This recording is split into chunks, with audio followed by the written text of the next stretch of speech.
quiero compartir con ustedes un tema que es sobre la superconductividad, de cierto modo complementario con el que exponía esta mañana el doctor Bustamante, sobre las posibles aplicaciones que pueden darse en distintos lugares, en distintos ambientes que ya están tomando lugar en países más desarrollados, y que por estos lados, en Sudamérica, estamos un poquito lentos en subirnos a ese tren, a ese maglev, tren de levitación, pero la idea es que de pronto en algún momento se puedan dar inicios a algunos experimentos o aplicaciones como la que se estaba mencionando en Brasil esta mañana.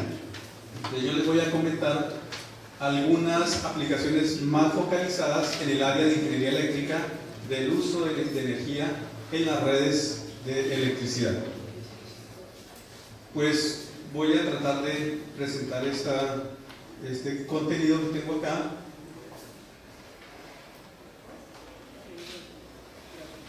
Aquí un cuadro sobre el consumo de energía a nivel mundial y las distintas componentes que nos permiten crear toda esa energía. Aquí están los años hasta 2016. Ese es un reporte de la Agencia Internacional de Energía, donde nos muestra cómo pues, la producción de energía de todos modos está basada principalmente en el combustible fósil, con todas sus consecuencias de contaminación, de agotamiento, que en algún instante todas esas fuentes de energía se van a agotar, y se ve pues el incremento de algunas componentes como energía nuclear, energía hídrica, y acá esta pequeñita son los componentes de energía renovables que se espera sigan aumentando cada vez más, como la energía solar, la energía eólica, la energía de las mareas y otras fuentes de energía renovable. El asunto es que en la producción de todas estas energías, acá pues es otra manera de presentar la misma información. Aquí está el consumo total a nivel mundial en energía, y lo que quiero mencionar de esta parte, y que es un poco preocupante, es la parte de pérdidas de energía. Acá tenemos, no está actualizado este dato, pero para efectos de lo que quiero mencionar, no importa tanto el valor absoluto de la energía que se está consumiendo, la cual crece a ritmo acelerado año tras año. Aquí está el total de consumo de energía en teravatios por hora, 143.851 en este año. Acá está la potencia, y bueno, este es el total de energía que se está produciendo o consumiendo a nivel mundial, del cual la energía eléctrica es del orden del 14%. Además es la energía entonces en combustibles, en gas, gasolina, transportes, etc. La energía eléctrica es este porcentaje, y las pérdidas en esa energía, toda esa energía que se produce y que se consume, aquí tenemos las pérdidas, son del orden de 29.000 de este monto, lo cual es cerca al 20%. Esas pérdidas de energía vienen en distintos rubros, como es la producción, el transporte, la distribución, el consumo. Entonces todos los tipos de energía, debido a que tenemos sistemas no eficientes al 100%, hay pérdidas. En particular, cuando se habla de la energía eléctrica que se produce en una central que usualmente está distante a la ciudad donde está el consumo o donde están las fábricas, esa energía se produce con una eficiencia determinada. Si es una central hidroeléctrica, la caída de agua que activa las turbinas tienen fricción, tienen rozamientos, etc., y ya hay una pérdida de energía en esa parte. Luego tenemos el transporte de la energía de la central hidroeléctrica a la ciudad, que es la parte que se llama transmisión. Los cables de transmisión de energía son de cobre o son de aluminio y tienen resistencia eléctrica, y por el efecto Joule, por calentamiento, se pierde energía del orden del 10 al 20%, dependiendo del sistema, dependiendo de cómo está la tecnología que se está utilizando. En nuestros países de Sudamérica pues estamos con los números más altos que existen en cuanto a esas pérdidas de energía. Igual en la distribución, cuando ya llega la energía a las ciudades, llega a las subestaciones, de ahí hay un cambio de voltaje para distribución dentro de la ciudad, transformadores en cada cuantos metros dentro de las zonas de distribución, donde también ocurren pérdidas por efectos de calentamiento. Entonces, la superconductividad puede ser un fenómeno que nos va a estar ayudando. Perdón un momentico, aquí tengo el mismo problema de avanzar y retroceder.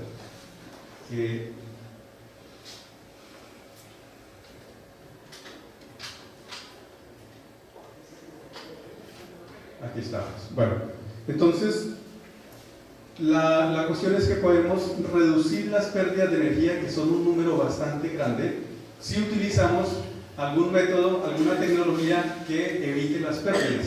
La respuesta a esa posible economía energética es la superconductividad, que sabemos que permite la transmisión de energía por cables con pérdidas casi cero.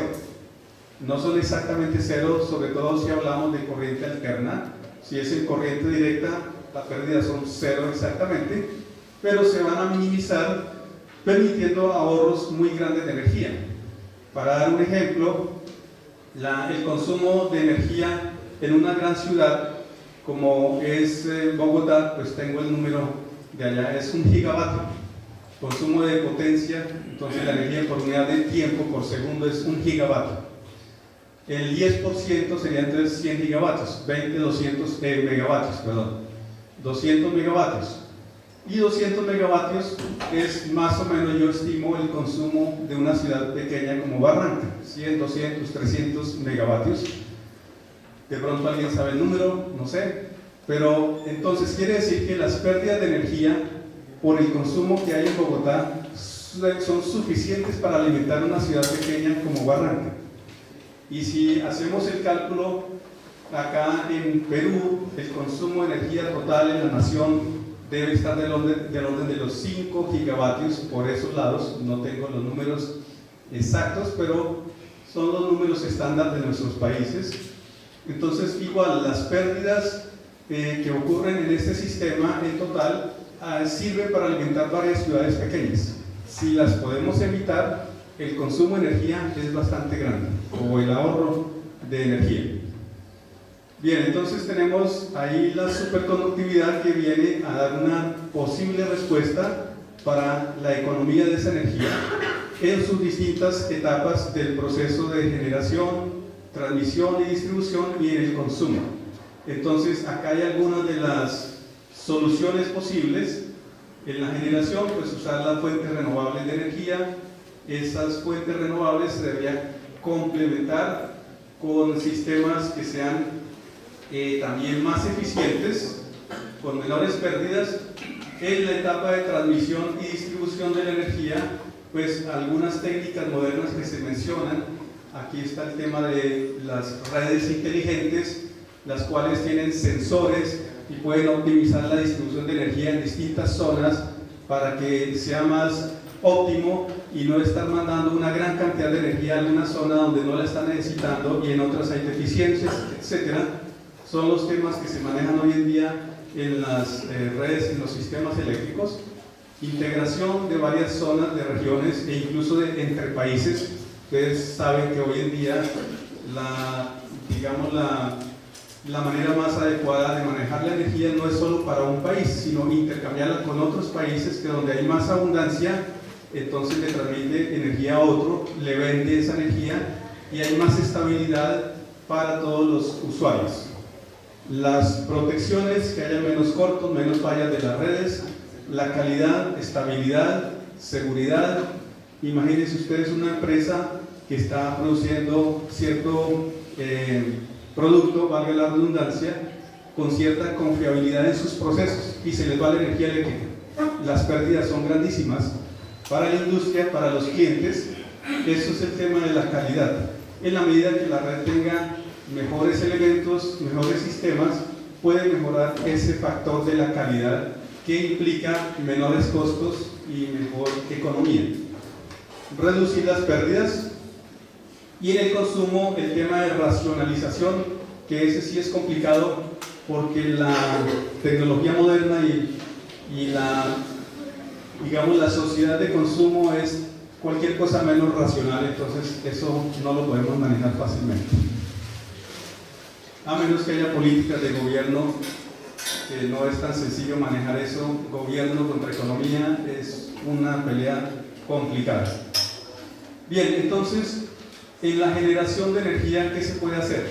Resulta que los superconductores pueden permitir fabricar generadores que tengan mayor eficiencia. Un generador de energía eléctrica es un motor prácticamente con rodamientos, con piezas mecánicas, con fricción, y además tiene pérdidas en los bobinados, en los alambres, en todo el mecanismo o el sistema eléctrico. Hay pérdidas por calentamiento también, pérdidas magnéticas, pérdidas de fricción mecánica, y todos esos elementos que son temas de ingeniería mecánica y de ingeniería eléctrica se pueden mejorar con el uso de superconductores. Ya existen prototipos que están utilizando esta tecnología, están funcionando en distintos lugares en los países más desarrollados. Ya les comento con más detalle. La transmisión, como les mencionaba, entonces podemos reducir las pérdidas de energía si usamos líneas de transmisión superconductoras. Superconducting lines es la sigla que tengo acá. Usando cables de tecnología de superconductores. La protección, hay distintos tipos de protección, pero se ha identificado que uno de los dispositivos con mayor potencial de aplicación en las redes eléctricas, el dispositivo superconductor que tiene más potencial, es este que se denomina un limitador de corriente de falla superconductor. Para leer del inglés al español uno lee al revés y sale todo bien. Limitador de corriente de falla superconductor. Ese es el dispositivo que tiene mayor potencial y mayor posibilidades de mercado, y está ya bastante avanzado en distintos países. La calidad, los transformadores que se utilizan en las redes cada vez pueden ser mayor eficientes, y en particular si se usa un transformador de material superconductor va a presentar algunas ventajas que ya les doy un poquito más de detalle. Aquí la parte de distribución, que es dentro de la ciudad. Dentro de las ciudades se puede hacer una optimización, además de que se consume menos energía, se pueden ocultar todas las redes de cables y se colocan subterráneas, que es lo que se hace ya en varios países para la cuestión de hacer menos contaminación visual. Pero también, si las líneas son subterráneas, se pueden enfriar con nitrógeno líquido en los ductos y se va a utilizar cables superconductores con una mayor capacidad, con mejor calidad, y esa es una de las visiones hacia el futuro para el uso de la superconductividad en la energía eléctrica. Y en el consumo, pues también dentro de los hogares va a haber varios equipos o elementos que sean de elementos superconductores.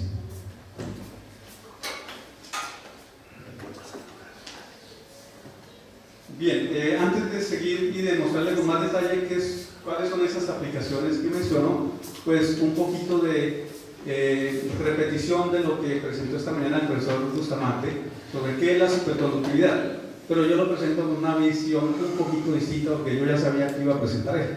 Entonces, complemento para que no se vayan ustedes a repetir la misma charla. Acá está entonces, ¿qué es la superconductividad? Una manera de expresarlo es un fenómeno cuántico que se manifiesta a escala macroscópica, y eso es lo interesante. Es algo cuántico, y en lo cuántico a veces toca tener fe para creer que hay esos fenómenos a nivel de los electrones, de partículas subatómicas, pero en la superconductividad la levitación, fenómenos de tunelamiento, otras características, la expulsión de campo magnético, todo eso son resultados de fenómenos que ocurren a escala cuántica atómica, y los podemos ver y medir en el laboratorio y en las aplicaciones prácticas también. la resonancia magnética nuclear, esas imágenes diagnósticas que se hacen con campos magnéticos que son creados por bobinas superconductoras, son una de las manifestaciones cuánticas que las que estamos acostumbrados día a día. Los médicos en las clínicas trabajan con eso sin a veces darse cuenta que están trabajando con física cuántica para el tratamiento de sus pacientes. Acá vemos entonces el descubrimiento de la superconductividad de 1911 por Camille Ons en Holanda, y él descubrió que el mercurio, cuando se enfría a 4.2 Kelvin, su resistencia eléctrica, que es lo que está graficado en el eje vertical, decae a prácticamente cero. Y este 4.2 Kelvin entonces es la temperatura a la cual está el helio en estado líquido. Es menos 269 grados centígrados. Es bastante frío, es un poquito difícil conseguirlo, un poco costoso, pero es un fenómeno bien interesante que tiene aplicaciones que son todas las que vamos a mencionar. Con el tiempo se descubrieron más superconductores, y aquí está el cambio brusco, que es hacia 1986-87. Se descubre el superconductor basado en tierras raras, lava, cubo, lántano, bario y óxido de cobre, con una temperatura crítica de 35 Kelvin. Enseguida, rápidamente se descubre este material, óxido de itrio, bario y cobre, en 1986 con una temperatura crítica de 92 Kelvin, lo cual implica que se puede enfriar ese material, como se hizo en la demostración de esta mañana, de esta tarde, del mediodía más bien, con nitrógeno líquido, que es mucho más barato que el helio líquido, 10 veces más barato, aunque aquí, según comprobamos, lo están cobrando muy caro. Por esa razón va a haber una planta de nitrógeno, gracias a la colaboración del profesor Ismardo Bonalde, y ustedes van a tener nitrógeno líquido más económico. Y con ese se puede enfriar entonces el IVA cubo, ese superconductor de tierras raras, y hacer muchas aplicaciones como las que vamos a mencionar. Se descubrieron posteriormente otros materiales con temperaturas críticas más altas, con base en bismuto, en talio y en mercurio, pero estos materiales, aunque tienen temperaturas críticas más altas, son tóxicos los tres. Bueno, prácticamente estos dos son tóxicos, y el bismuto tiene otras dificultades. El más usual para aplicaciones es el que se basa en el litio.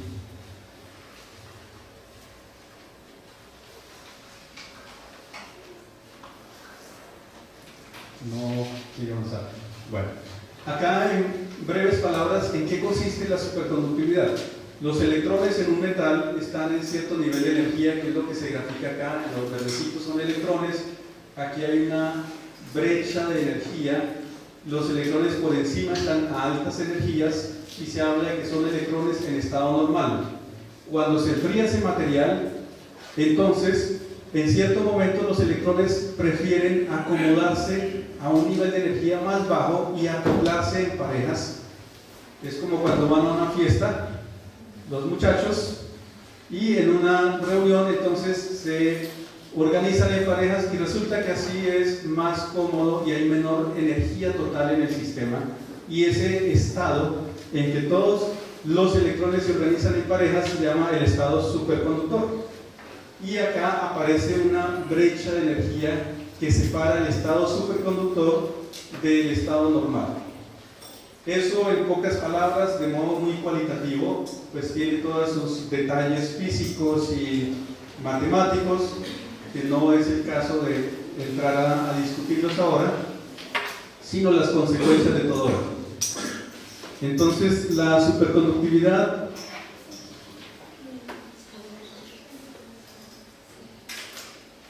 quiero retroceder, pero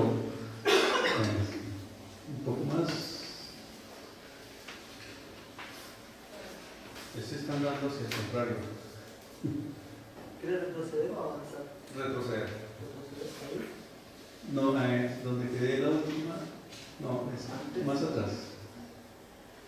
Más. Creo que estás avanzando. Bueno, que avanzó mucho. Entonces es la última. Estabas avanzando.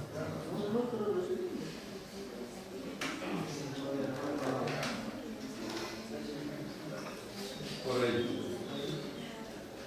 Eso. Sí. Bien, entonces vamos ahora sí a detallar un poco las aplicaciones de la superconductividad en el sector eléctrico.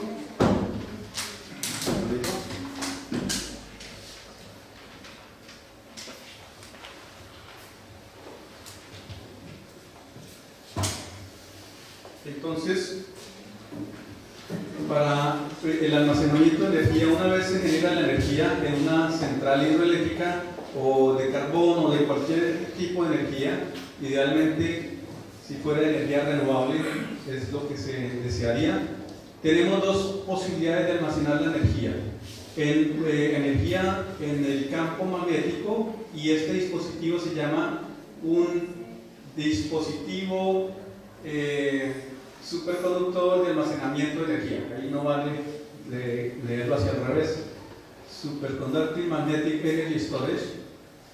Esa es una bobina simplemente que en su campo magnético almacena la energía cuando está alimentada con una corriente muy alta. Esa corriente alta, pues, si se está usando una bobina superconductora, no disipa energía, y la energía se queda guardada en ese campo magnético todo el tiempo que uno lo tenga ahí, hasta que se requiera la energía y uno conecta un circuito para que salga esa energía del campo magnético a una corriente y a alguna aplicación. También se suelen usar volantes, una rueda muy grande que está girando a alta velocidad y está almacenando una energía en forma de energía cinética rotacional, pero los ejes de ese volante, si tienen fricción, se va a estar perdiendo parte de la energía. Pero si los ejes del volante de esa rueda son rodamientos con material superconductor, donde hay especie de levitación magnética, no va a haber fricción y no se pierde la energía por ese concepto de fricción. Entonces, esa es una manera de almacenar energía usando superconductividad para minimizar pérdidas. La línea de transmisión que mencioné, ahorita ya vamos a mostrar cada uno de estos elementos con más detalle, es la intención. Entonces, de las distintas maneras de almacenar energía tenemos estas opciones. La energía se puede almacenar de manera mecánica en los volantes que me acabo de mencionar, o energía en una represa, energía potencial en el agua, o química en baterías o celdas de hidrógeno o en combustible, pero esta energía en métodos químicos no es muy amigable con el ambiente, tiene un problema de manejo de los desechos, ¿cierto? Y también está la posibilidad de energía eléctrica guardada en condensadores. Este es un área que se está investigando fuertemente, hallar mejores materiales donde se pueda guardar energía en forma de campo eléctrico. Y la que les acabo de mencionar, las bobinas de superconductores para guardar la energía en el campo magnético.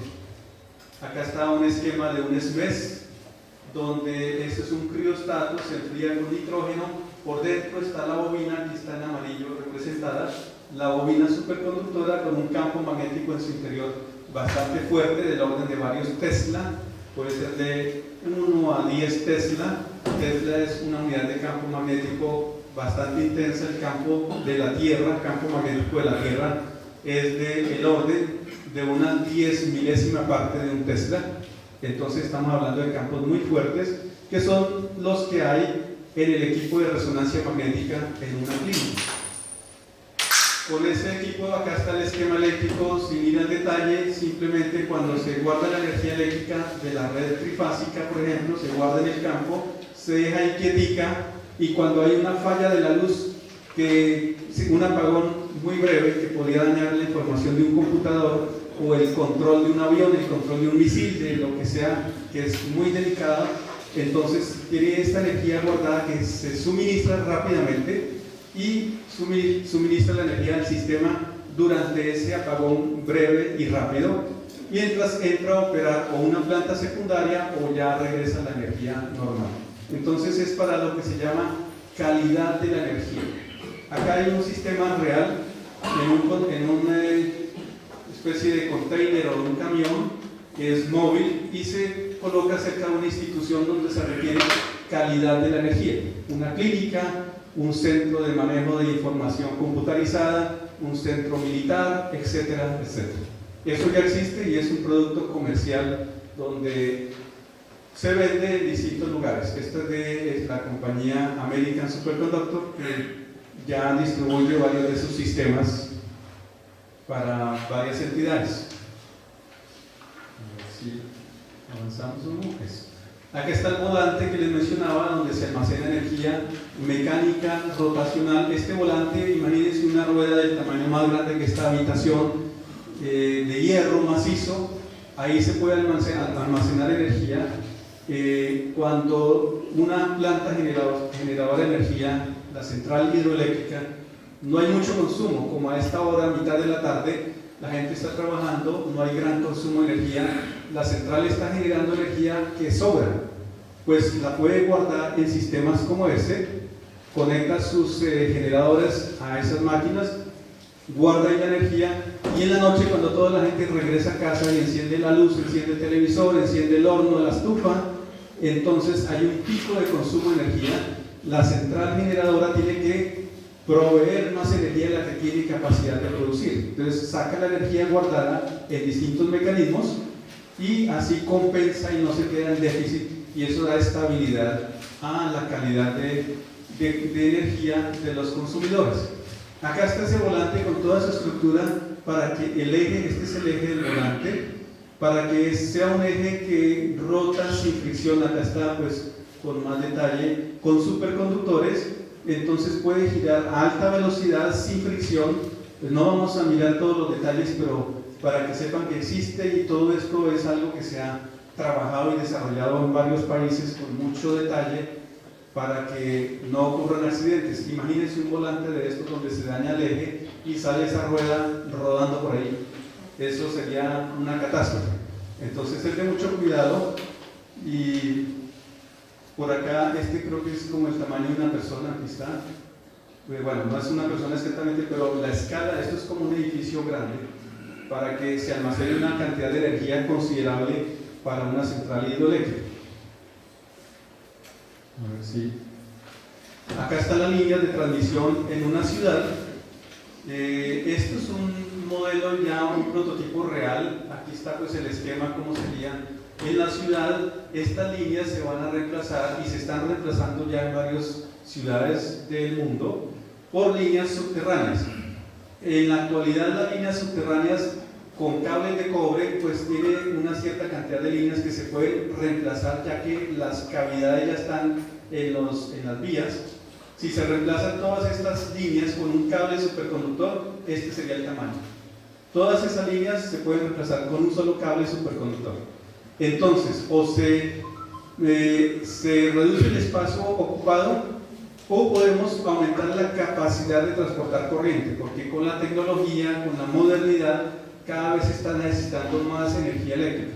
Entonces, cuando se da ese crecimiento de consumo, pues con el mismo espacio, con las mismas instalaciones que ya existían, se puede suplir casi 100 veces más energía por el mismo tamaño de cables, pero ahora cables superconductores. Aquí está el esquema. Esos cables tienen entonces un sistema térmico que se enfrían con nitrógeno, están aislados los cables por el interior, y bueno, eso es más o menos el esquema. Aquí entran a la tierra, por debajo de la tierra. Hay varias ciudades donde ya se está usando estos sistemas como prueba para integrarlo al sistema normal de energía eléctrica, y se ve que funcionan bastante bien.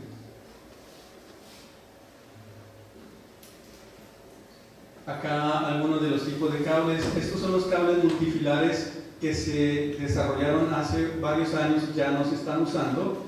Se puede llamar cables tipo 1.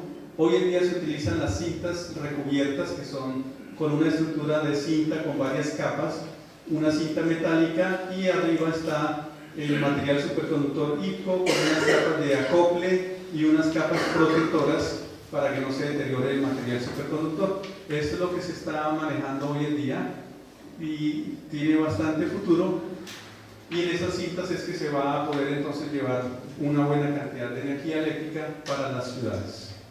Acá unos dos ejemplos de implementación.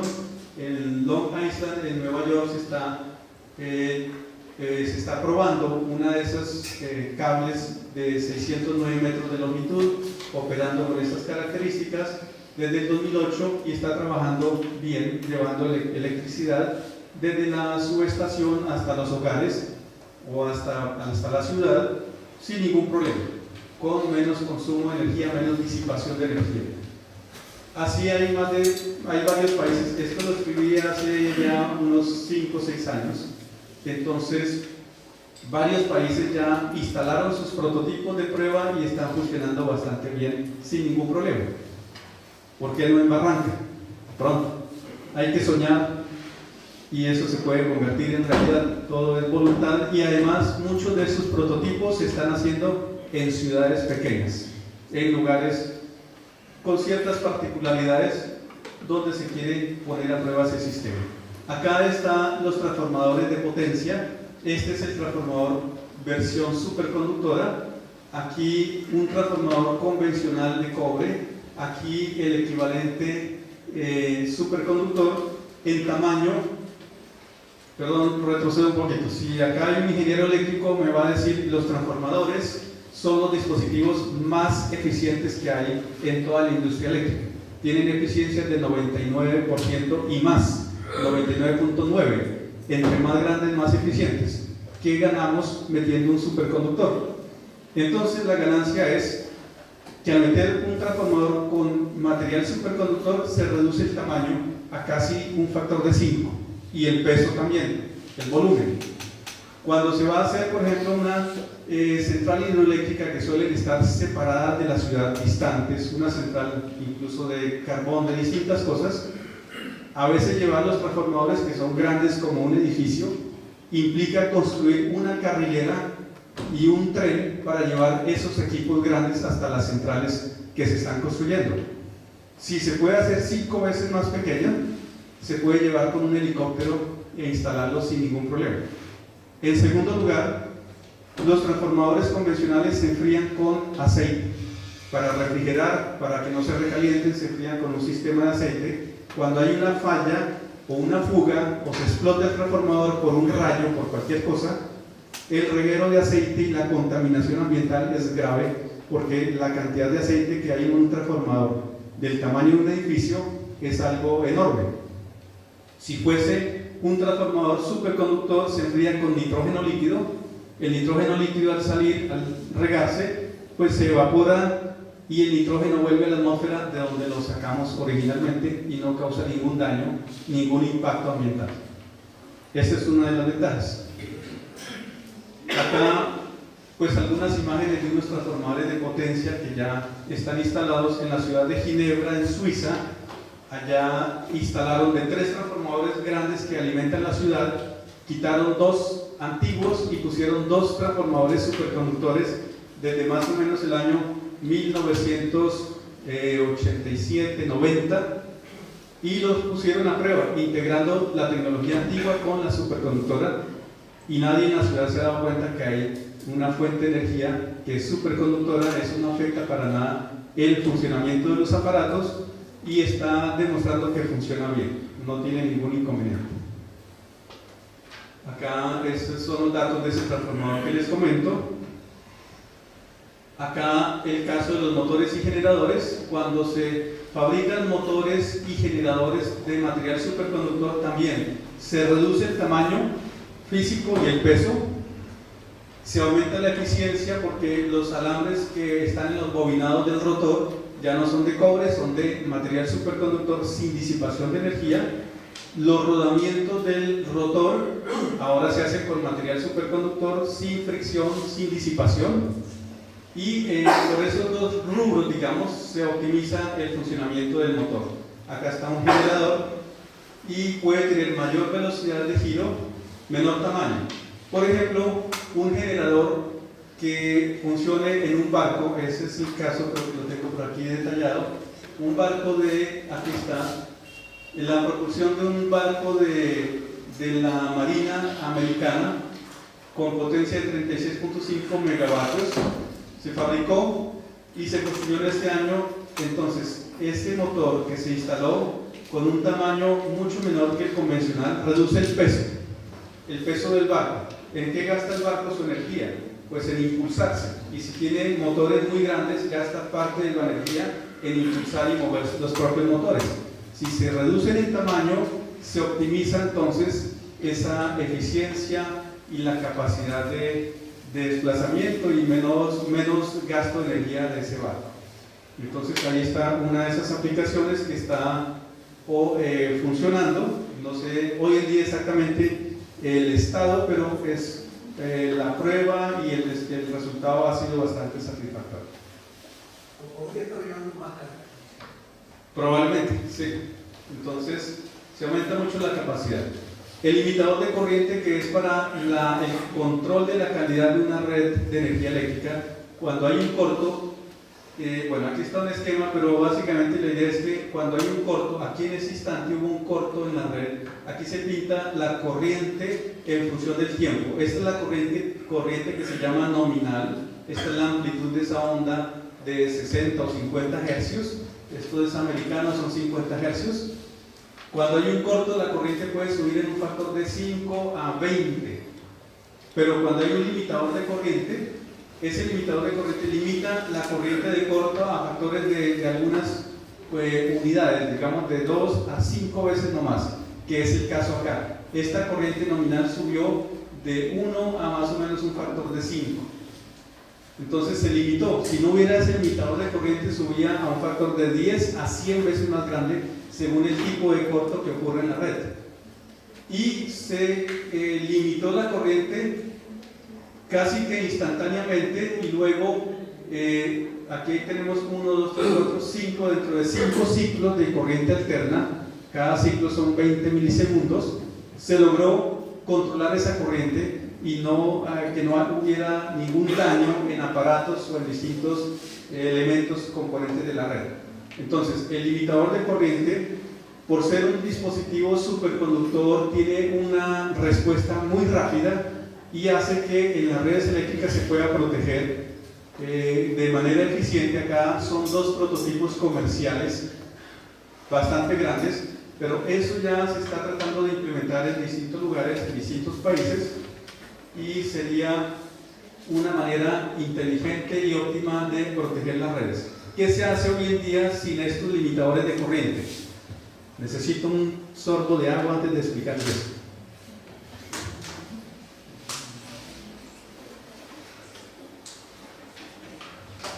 Hoy en día, cuando hay un corto en una red, donde hay, por ejemplo, motores transformadores, y la red funciona con cierta corriente, digamos con corriente de 10 amperios. Imagínense en la casa, funciona la lavadora con 10 amperios. Entonces, cuando hay un corto y la corriente puede subir a 100 amperios, si la lavadora no está calculada para que aguante 100 amperios, se quema. Entonces, ¿qué es lo que se hace? Fabricar todos los aparatos con capacidad de aguantar la corriente de corto más típica, de 100 amperios. Se sobredimensionan todos los aparatos, sobre todo en las redes donde no hay protecciones, en las redes grandes, en los sistemas de generación, transmisión y distribución. Transformadores, motores, generadores, todo está sobredimensionado. Si no tuviéramos tantas sobrecorrientes, podemos dimensionar todo al tamaño pequeño, porque las sobrecorrientes, si tenemos un buen dispositivo de protección, sabemos que no van a pasar de un factor de 5 veces la corriente nominal. Entonces nos haría economía en dinero, en espacio, en eficiencia, en todo. Esa es la idea del limitador de corriente superconductor que se está ya desarrollando en distintas áreas, en distintos medios, y funciona. Y no es tan complicado hacerlo. Un estudiante de pregrado de ingeniería eléctrica hizo un dispositivo de esos conmigo en su trabajo final para una corriente, no así tan bonito, no se dejen impresionar, pequeñito, de laboratorio, que funcionaba con 4 amperios en corto hasta 10 amperios, y hicimos las gráficas, todo eso. Está su tesis, está una publicación, y funciona.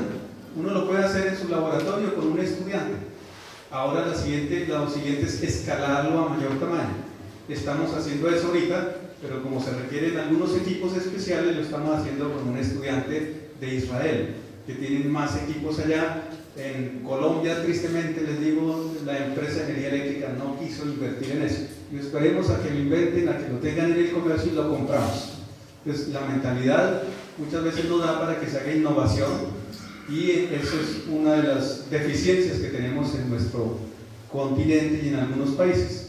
Pero bueno, esa es una de las ideas que se puede implementar y que ya se está haciendo en muchos lugares para mejorar la calidad de la energía. Y ya esto es la última imagen. Les muestro lo que es la red del futuro o el sistema de energía eléctrica del futuro. Acá está una ciudad, está Barranca en el futuro, donde tenemos acá la central de energía eléctrica, que acá se muestra que es fósil, de petróleo o de carbón, pero no, esperamos que sea de energía solar o de energía eólica, energías renovables. Y esa energía se va a llevar entonces a través de cables superconductores hacia las centrales, digamos, de las subestaciones más cerca de la ciudad. Ahí está el SMES para almacenar la energía que no se está usando durante el día. Está, bueno, los generadores superconductores, y luego viene la parte de distribución dentro de la ciudad con transformadores superconductores, los motores en fábricas en distintos lugares que sean superconductores, y así entonces todo el sistema se puede usar de modo que sea superconductor. Bueno, hay otra más, aquí está. Decía un ponente en una conferencia internacional, un japonés, que la energía en el futuro se va a estar intercambiando o interconectando no solamente entre países, Colombia con Venezuela. Bueno, ahorita Colombia no le está vendiendo energía a Venezuela por un personaje por ahí que está en pelea con nuestro presidente, pero los países se están interconectando, porque hay países donde hay mayor cantidad de agua, otros donde hay menos, otros tienen más petróleo, y así distintas fuentes de energía que se pueden intercambiar para todos estabilizarse. Resulta que las regiones del planeta donde hay más energía solar son las zonas del Ecuador, y si ustedes miran, aparte de Perú, Ecuador y Colombia en el sur, el resto del mundo, la zona del Ecuador está África, los países donde no hay tecnología, es donde hay más sol para la producción de energía solar. Entonces, ¿qué hacemos? Y donde hay más necesidad de la energía, que es los polos norte, la zona norte-sur, no hay mucho sol.